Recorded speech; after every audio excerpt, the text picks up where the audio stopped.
Charles Oakley, a former New York Knick, getting into a fight with security, and it's very, very ugly video. Charles Oakley is pushing people, threatening people. I mean, it's embarrassing, right? Like if this was your brother, this was your dad. It's not the kind of video anybody, any reasonable person would be proud of. Now, this morning, everybody's jumping on it's not Charles Oakley's fault.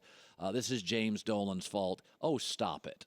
This is 100% on Charles Oakley. Stop it. Can we live in a society for a change? People are culpable for their own actions. Charles Oakley wants to be treated like Charles Barkley, and he's Charles Oakley, a guy who couldn't shoot. This is what's happened. The NBA has made a shift through the years. The NBA has made a shift. Everybody in the 1980 NBA had a Charles Oakley, and the fans all loved their Charles Oakley. I mean, but in New York, the Knicks are so pathetic. They actually had 2 or 3 of them, the late Anthony Mason, Charles Oakley, and they're 2 of the most popular Knicks ever, and they couldn't shoot. I mean, the Lakers have people like Kareem and Magic and Worthy and Shaq and Kobe. The Celtics have like McHale and Russell and, all-time great players. Havlicek. The Knicks' 2 favorite players are 2 guys that couldn't shoot. That's how bad of a franchise it is. But the point is, the NBA has never promoted this. They're embarrassed about the 80s NBA. They don't promote it on videos. It was a Bill Laimbeer, Charles Oakley, Anthony Mason, Dennis Rodman, then, Rick Mahorn. It was a tough guy league. And it escalated to having fights on the floor, and it escalated to eventually having a fight in Detroit. It was the tough guy NBA, where regulated violence was not only accepted, but was promoted. It was a tough guy league. And there's a lot of guys out there like Oakley and Rodman, very low-skill players who were basically bouncers for their team. They were the tough guy, like a hockey tough guy. They were the enforcer for their team. The league now has no interest talking about them. But they're loved in their cities. Oakley's loved in his cities. But let's be honest about Charles Oakley. He's never gotten along with Charles Barkley because Charles Barkley was a tough guy with skill. Oakley didn't have that. So guys like Rodman and guys like Charles Oakley, go look at Charles Oakley's history. 2005, gets into a fight in Las Vegas, bites security guards. Last night, not treated like a celebrity, gets into a fight. Last year, NBA Game 7 after the Cavs won, Charles Oakley tried to force himself into the Cavs locker room. Never played for Cleveland, and they wouldn't let him in. He got upset. Charles Oakley has a history of going unhinged when he's not treated like a celebrity. Charles Oakley wants to be Charles Barkley, making $10 million a year. He's not. A lot of these celebrated 80s tough guys are forgotten by the league, banished by the league, not beloved by the league, perhaps loved by fans because they were everybody loves the hockey tough guy. He still gets a standing ovation. Everybody loves the NBA tough guy. It harkens back to the halcyon days of the NBA.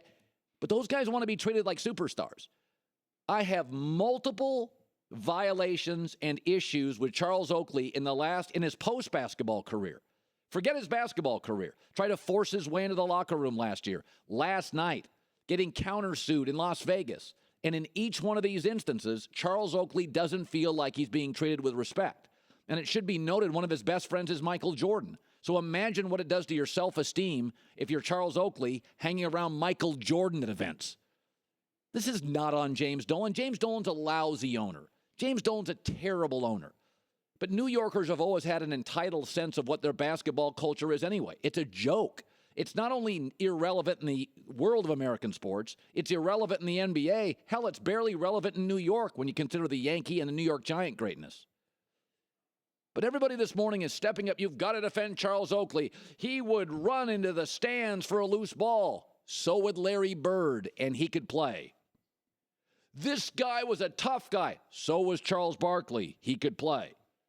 Let's stop this nonsense of Charles Oakley. I'm not saying he's a bad human.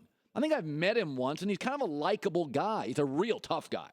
I got nothing against Charles Oakley. But look at this video.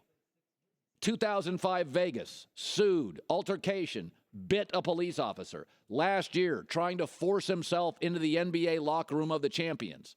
Altercation. There's a pattern here. He punched Jeff McInnes as a player over a woman. He punched another guy because of an unpaid bill. history of violence, yelling, pushing, pointing. Come on. Come on. Stop telling me, oh, this is all on James Dolan. According to multiple sources, he went to the arena and had barked a little at Dolan. If you owned an NBA team and a player came in and started barking at you, I'd kick his arse right out of the arena. And I'm not a James Dolan fan. In fact, there's only been 2 times at my former employer that a team called the company to complain about me. One of them was James Dolan because I called him a meatball on the air, and I was on the Knicks station. And he called my former employer and, threatened. He was really upset with me. He is a meatball. He's the worst. He's the worst owner in American sports. That's unacceptable behavior. Oh, don't be telling me Oakley. Charles Oakley leads the Knicks all time in flagrant fouls, ejections, and the second most fouls. He ain't Tim Duncan.